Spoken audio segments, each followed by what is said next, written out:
There is a sentence I said to my husband that I have been turning over ever since, not because it was wrong, but because of how completely I believed it at the time. I told him that if he had been home more, none of what I did would have happened. I said this in our kitchen, standing across from him, with the specific confidence of a woman who has been building her case for 2 years and has finally decided the court is open. What I could not see, what I refused to see, which is a different thing entirely, was that the argument I had been assembling so carefully was not really about him. It was about something much older, much quieter, something I had been carrying since I was 8 years old, and my father packed a bag for the first time, and I waved from the driveway and learned what it means to be someone's home base rather than their destination. By the time I understood this, I had already said it to the wrong person, in the wrong room, in front of people who would remember it. My name is Tessa Holt, and I am 35 years old. And for most of the 7 years of my marriage, I have considered myself a woman who handles things. I am a freelance interior designer, which means I work from home, which means I am very good at being alone in a space and making it feel intentional. I run the household. I manage the clients. I maintain the social calendar. I am the person who remembers the plumber's number, and the anniversary, and the name of the neighbour's dog. And I have always understood this about myself as a kind of competence rather than a burden. I tell people that my husband Owen travels for work and they say that must be difficult, and I say it is fine, we make it work, he is very good at what he does. I say this with the ease of a woman who has been saying it long enough that it has stopped feeling like a choice. Owen is 38 and a regional director at a civil engineering consultancy, which is a job that requires him to be somewhere other than here for 2 weeks out of every 3. He is warm in private and steady in the way of someone who has built his stability intentionally and is proud of the result. His flaw, and I have known this flaw since year 2, named it only to myself, and never once said it directly, is that he expresses care by giving space. When I am unhappy, Owen steps back. He does not press in. He believes that crowding a difficult feeling makes it worse, and he has mistaken this belief for respect for 27 years, and it has never once been corrected because no one who loves him has been willing to say so directly, including me. The bag is on the bedroom floor when this story begins, the way it always is on packing nights. A dark green duffel, worn at both handles from 7 years of handling, with a luggage tag from our honeymoon still attached because neither of us has ever replaced it.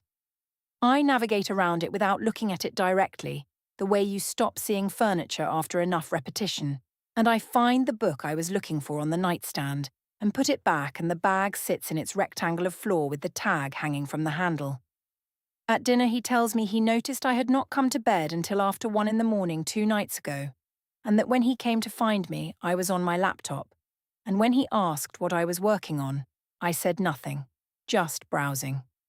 He says this without accusation, the way he says most things, and asks whether I am okay with the current schedule. He says he needs me to tell him if it is too much, and that if the schedule needs to change, he wants to know before it becomes something neither of them can manage. He says he will be back Thursday, 4 days, and that when he returns they will have a proper conversation, not about logistics, but about them, and he says he means it. I tell him I am fine, that I am tired rather than unhappy, and that if I had a problem with the schedule I would have said something before now. I say I am not my mother, waiting by a window. He says okay and believes me, partly because he wants to, and partly because I have always been very good at being believed. He finishes packing and goes to bed. I stay up. It is the 3rd week of the ceramics class. I joined in month 4 of the first extended travel block, something to be outside the house for, and the group chat has a message from a man named Dom, a freelance photographer with an easy manner who asks questions rather than making statements. It is a photo of something he made that week, posted late, with a caption that is genuinely funny. I type a reply, and then a second one, And then I look at the clock, and it is 1 in the morning, and I close the laptop and go to bed. I do not think about the bag on the floor. I think about the reply Dom will see in the morning.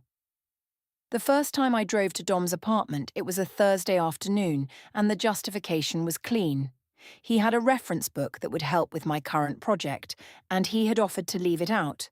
And I parked and went up, and he made tea, and we talked for 2 hours about the Fletcher renovation with a specificity that surprised me, because he asked follow-up questions and contradicted me once, and remembered a detail I had mentioned at the ceramics class 3 weeks earlier. I drove home with my hands on the wheel and something sitting behind my sternum that I did not name. I told myself I was energized from an interesting conversation, which was true, and I let the true part stand in for the rest. On the second Thursday, I stayed until 9. On the third, later. Owen called at 9:45 p.m. on a Wednesday when I was at Dom's apartment, and I moved to the hallway in one fluid motion that did not feel rehearsed but was. I found a wall with a plain background and one lamp and nothing identifiable, and I answered and described the Fletcher project with my voice at the same register it always occupies on these calls. He said he missed me. I said I missed him. I was in another man's apartment when I said it, and I meant it completely, and then I held the two things separately in different compartments and carried on with the call. The skill returned so quickly that this was the disturbing part, as if it had been waiting somewhere in me. Unused. Ready. On the following call, Owen said there had been something in the background on Tuesday night.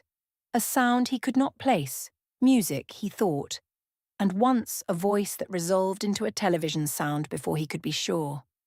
He said it gently, the way he says most things. He named the specific evening and the specific sound, and he asked whether I had had anyone over. He said he was not accusing anything. He just wanted to know if something was wrong before it became larger. I told him I had been managing the house, my clients, and my own mental state alone for 3 weeks, and that what I did not need was him analysing my voice quality from a hotel room. I said I loved him. I said I would see him Sunday. I hung up and sat on Dom's couch, and Dom asked if everything was all right, and I said yes without hesitation. I believed it. The second call he offered was gentler and more specific and therefore more difficult to dismiss. He said I had seemed less like myself on these calls lately. He named the particular quality, the slight withdrawal in my voice. And he said he wanted to understand what was happening before it grew into something beyond conversation. He said when he got back, he would plan a full weekend with no work and no phones and nothing scheduled. And he said he would do this specifically, not as an idea, but as an organised thing with dates and a location already in mind. I said he was offering me presents now because he could see I was unhappy, and that if the unhappiness had been visible to him for 3 weeks, then perhaps the question was, what had taken him until a phone call from a hotel room to name it? I said I was fine. I said it in the tone of a person who has finished a conversation.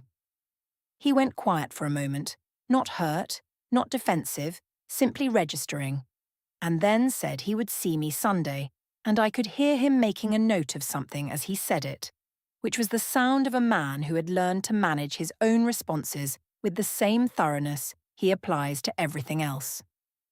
My friend Kirsten came over twice during this period, and she knows the shape of what is happening. She asked once directly, and I told her the outline, and she said she wanted to be sure I knew what I was doing. I told her I was not sure, which was honest, and she did not push further. She has her own dependency, a colleague she texts every evening and whose replies she checks before bed. And she cannot draw a clear line for me without drawing one for herself, so she says be careful and means it, and then lets it go. At a neighbourhood gathering the following weekend, Owen was introduced to a couple who know Dom through a mutual photography contact, and Dom's name was used in passing, casually, by someone making conversation across a garden. Owen said he did not think he knew him, and he said it with the neutrality of a man who has not yet decided what to do with the information. He filed it.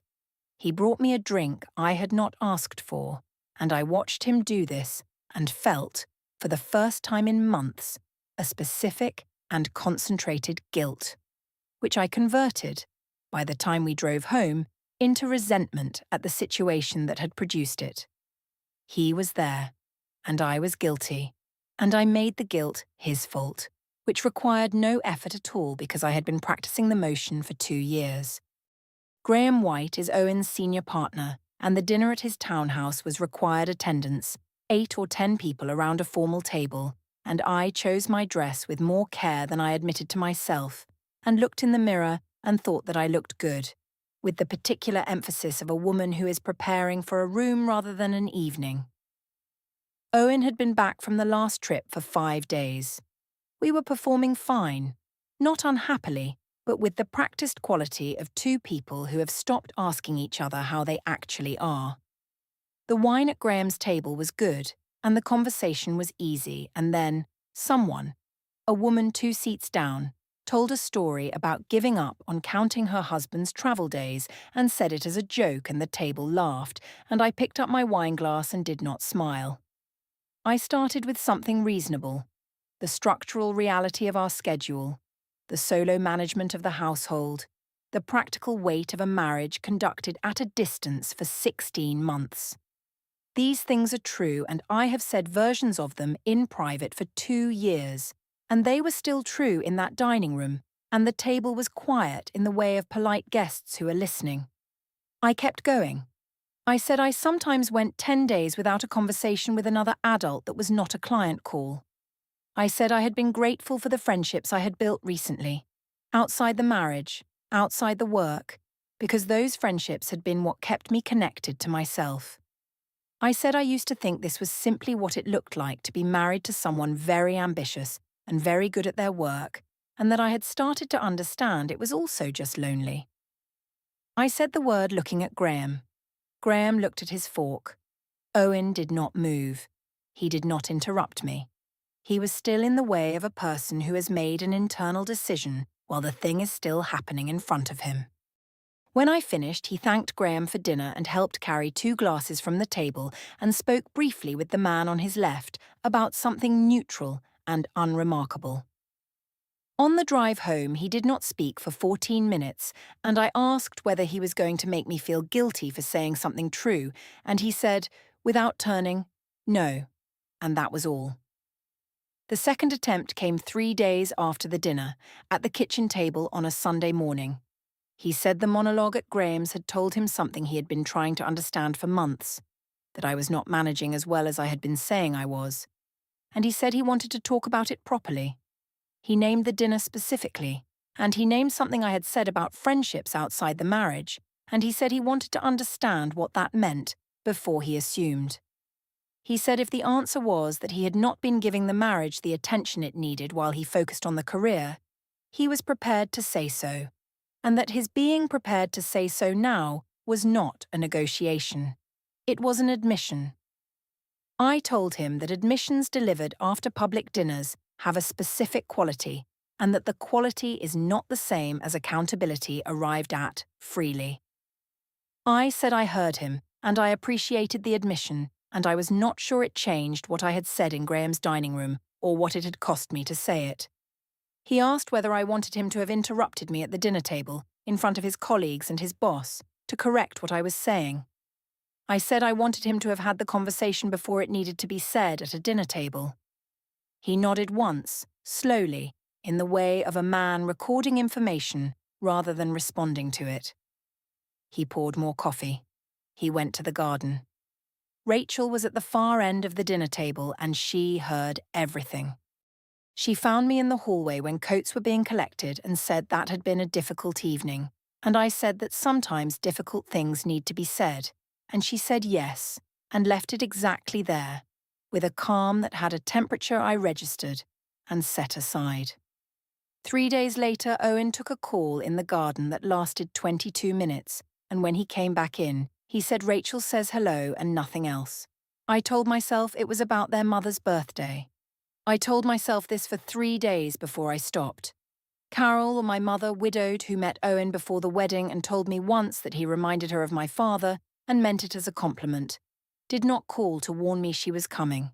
She simply arrived, which is how I knew the call I had made must have contained something between the sentences that she heard. We sat in her sitting room with tea, and she said what she had come to say without preamble. She told me she wanted to say what she missed about my father, which was not that he came home, but that he always came home, and that she had spent 20 years furious at him for leaving before she understood that the leaving was the job and the coming back was the choice. She said Owen comes back, and she said it simply, without accusation, in the tone of a person who has earned the sentence. I said I knew that. She said she was not sure I did, and she poured more tea and did not add anything further, and the sitting room was very quiet, and outside a car passed and I looked at my cup. On the drive to Carol's, I had rehearsed the conversation I expected, the schedule, the trips, the real and documented loneliness. Carol would say I deserved to be supported. The actual conversation went differently and I drove home with nothing to put the rehearsal on top of. Owen was in the back garden on a Sunday morning when I came downstairs, standing near the overgrown corner they had been meaning to address for 3 years. He was not on his phone. He was not moving. His shoulders were dropped slightly, not how he normally holds himself, which I know because I have been watching him hold himself for 7 years. And he looked like a person who had set something down for a moment because it was heavier than he had been prepared to say. I went to the back door. I opened it. I did not step through it. I watched him for 15 seconds, and then I went back to the kitchen and made a second cup of coffee and told myself he was tired from the travel. I told myself this without meeting my own eyes. His shoulders stayed dropped the entire time I watched. After the Carol visit, I told Owen I had been struggling more than I had shown. I said the schedule had affected me more than I had let on, and that I would like them to work towards something different together. I said this genuinely. The feelings were real. But I was also saying it now, this week, because I could feel the situation moving towards something I needed to slow down. And partial truth, offered proactively, has always functioned as a buffer. He said he had been waiting for me to say this and that he was ready to make changes. He asked to plan something together, to find a way that worked for both of them. He said this with the warmth of a man fully prepared to follow through. I told him I knew he meant that, and I said it in the tone of someone who had already written the outcome, which was not something I planned and not something I could take back. He heard the tone. He did not push. He gave me space. Space was the wrong thing, as it had always been the wrong thing, and I had never once told him so directly. He asked, in the same conversation, whether there was something specific I had needed from him during the last travel block. Not in general, but in that specific 6 weeks. Something he could have done differently. And he named the bag on the floor and the packing night, and the book he had seen on the nightstand because he had been paying attention. He said he wanted the real answer, not the managed one. I said the real answer would require a longer conversation than the kitchen table on a Tuesday evening. He said he had the time. I said I was not ready. He nodded. He filed this too. That evening, Owen opened the shared family location app on his tablet while looking for a document on the larger screen. I had forgotten the app existed. I was the one who set it up, 18 months earlier, for safety during his trips, which tells you something about where I was keeping my attention. He saw the map. He saw 3 specific nights during 2 separate travel blocks where my phone was at an address on the east side of the city between 9 in the evening and 2 in the morning, on evenings when I had told him I was home. He sat with this for approximately 40 seconds, and then he took screenshots, and then he opened the document he had been looking for, and then he made dinner and called me to eat. We ate together. He asked about my day. I told him. His face was the same as it always was. The locked drawer in his desk, the one he used for home documents, the mortgage files, the utility records, was closed and latched each evening from that week forward. One morning I saw it open and glanced in, and the files had been reorganized with labeled dividers I had not seen before, and a business card sat on top, a firm's name I did not recognize. I mentioned the drawer once as observation, and he said he was doing the annual financial review and went back to his laptop. I accepted this. I made tea. I stood in the kitchen and thought about what to cook for the rest of the week, and the business card sat in the drawer. And that night, Dom had not replied to my message in 40 hours, and I checked twice before I fell asleep. Kirsten called on a Thursday afternoon with the specific careful quality in her voice that I have learned to recognize as a decision already made. She said Owen had called her 2 days earlier and asked one question, whether she knew Dom's name. She said she told him she did not. She was telling me now, she said, because she thought he knew, and she was sorry she had not told me sooner. I put the phone on the kitchen table. I sat with it there for a long time. Outside, Owen's car was in the driveway. He had been home since 6. He made dinner and ate it, and was now in the garden with a cup of tea, looking at the overgrown corner, the same as last Sunday, and he had said nothing at all about a phone call to Kirsten. I drove to Dom's apartment the evening Kirsten called, not impulsively but after consideration. I sat in the driveway for 12 minutes first, with the specific intention of saying I was going to tell Owen the truth and ending things. Dom asked what I was going to tell him. I said everything. He said he would support whatever I decided, and he said it with warmth that had a slightly administrative quality underneath it. A kind of warmth that had been allocated to this situation and would be allocated to the next one. And I noticed this and stored it without acting on it. Kirsten sent a message while I was there asking if I was all right, and I responded. And the message included an accidental location tag, the app on my phone, which I had also forgotten was running. And Kirsten saw it and took a screenshot. I drove home at midnight with the decision complete and something else also present in the car. Something I put away before I pulled into the driveway. Owen was at the kitchen table when I walked in. He was not on his phone, and not with a book, just at the table, waiting in the specific way of a man who has decided how this conversation will go before it starts.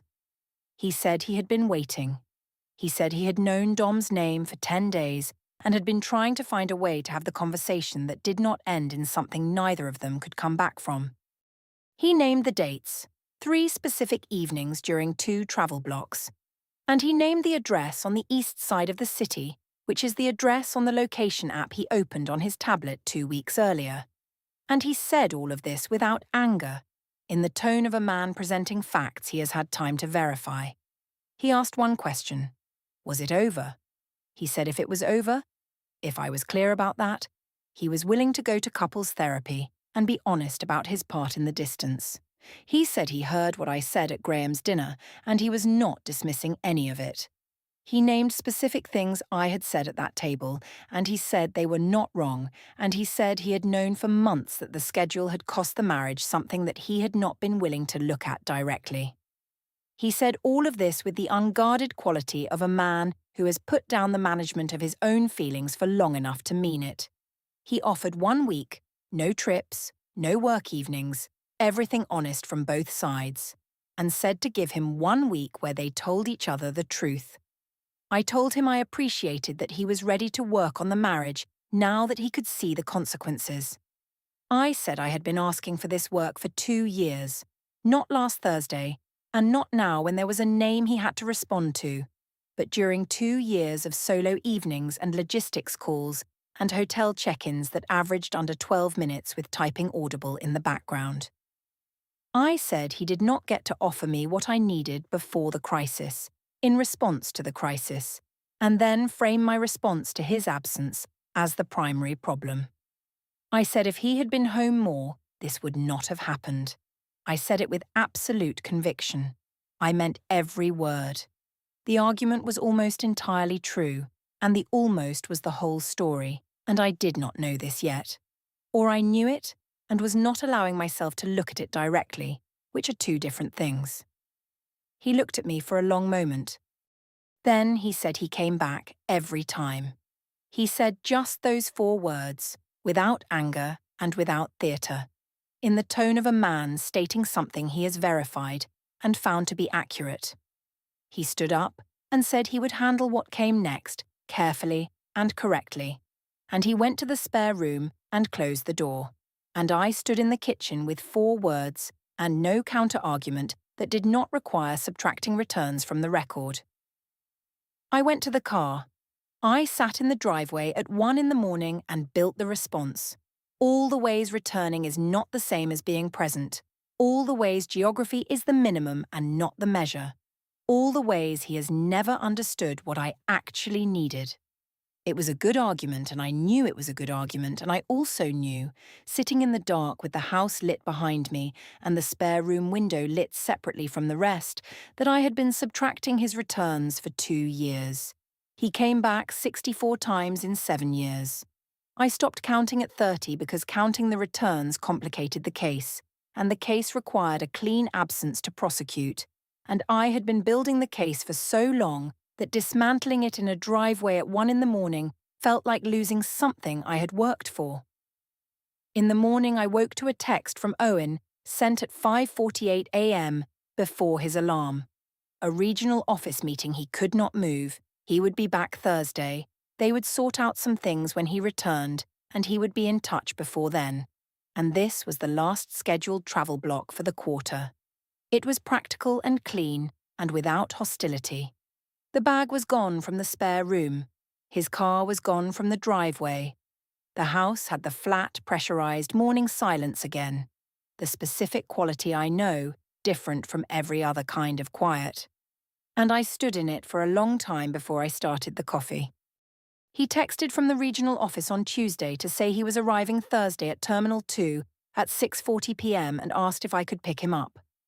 I drove to the airport, parked, and walked to arrivals. And I am not fully certain why I agreed to do this, except that 7 years of marriage creates its own momentum, and I was still moving inside the shape of it.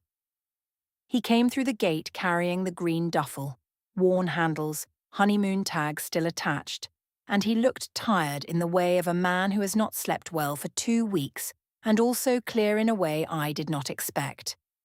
He reached me and held out a sealed envelope. He said it had arrived at the firm's office the previous day, forwarded from their home address, and that I should open it. Inside was a petition for divorce with attached temporary financial orders, a motion to freeze all joint accounts and credit lines pending asset division, citing documented joint account charges across 3 identified travel periods. A first hearing date was set for 28 days from filing. The supporting documentation included rideshare records, placing my phone at a specific East Side address on 3 evenings during 2 travel blocks, location app screenshots with timestamps from those same evenings, and a voluntary text log provided by Kirsten Farrow, which included a time-stamped location tag sent from Dom's apartment the previous Wednesday. Nothing in the document was new. All of it was already in the record, visible in the story I had been telling myself, and I had looked at each piece at the moment it appeared and decided it was managed.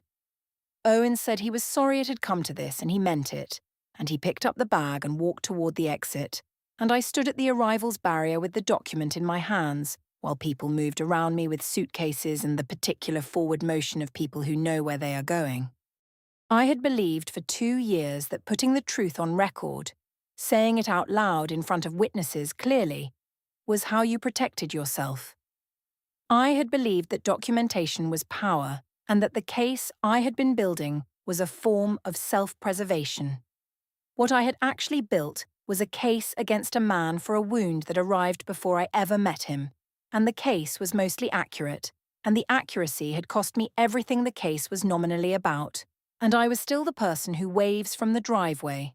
Closure snapshot. The rental flat is 1 bedroom, 3 streets from a ceramic studio I have been outside twice and not entered.